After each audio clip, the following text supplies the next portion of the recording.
Hello guys, so ayan. Anyway, meron ditong sabon. Ito yung Miss Rose Perfume Soap.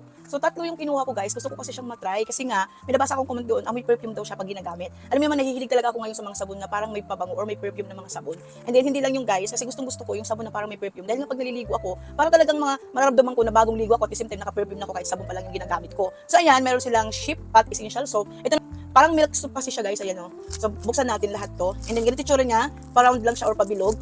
Hindi ko pa naman siya gagamitin pero amoyin ko na yung laman nito guys. Ayan, nakabukas na pala.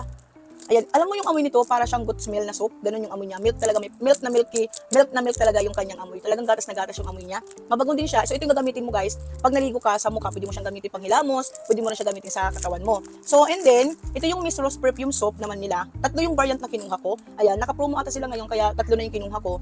And then ito dito guys, bawat soap pala may mga kasama na siya na mishnit ha. So yung parang ganito.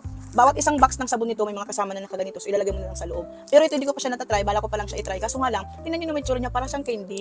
Kulay pink siya guys. Nakakala mo pag binuksan mo, alam mo ang sarap niyang kainin, ngat-ngatin ng ganoon. Tapos ang bango niya. Ang bango ng mga sabon nito. Ang babango ng mga sabon nila guys. So ayan, Miss Rose Perfume Soap. Ayan, nakalagay naman siya dito. Ayan guys. So sa mga gusto nitong mag-try, ilalagay ko sa aking yellow basket. Ang bango. Tapos meron din pala sila guys, pang lalaki. So ito naman, Min's Cologne Perfume, pang lalaki siya. Talagang amoy na amoy mo dito yung parang naka-perfume ka din dito sa sabon na to.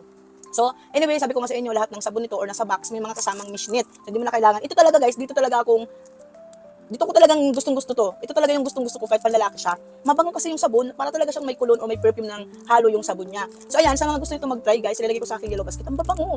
Ang babango ng mga sabon nila. Tapos tingnan niyo naman itsura ng mga sabon na to. Sino ba naman ang hindi maaakit dito or sino hindi mo pagbibili? Kasi ang gaganda din talaga ng quality ng mga sabon. At the same time, tingnan niyo ang itsura nito. Tapos hindi lang yung guys, syempre kailangan pag bumili ka, titingnan mo rin yung mga ingredients nito.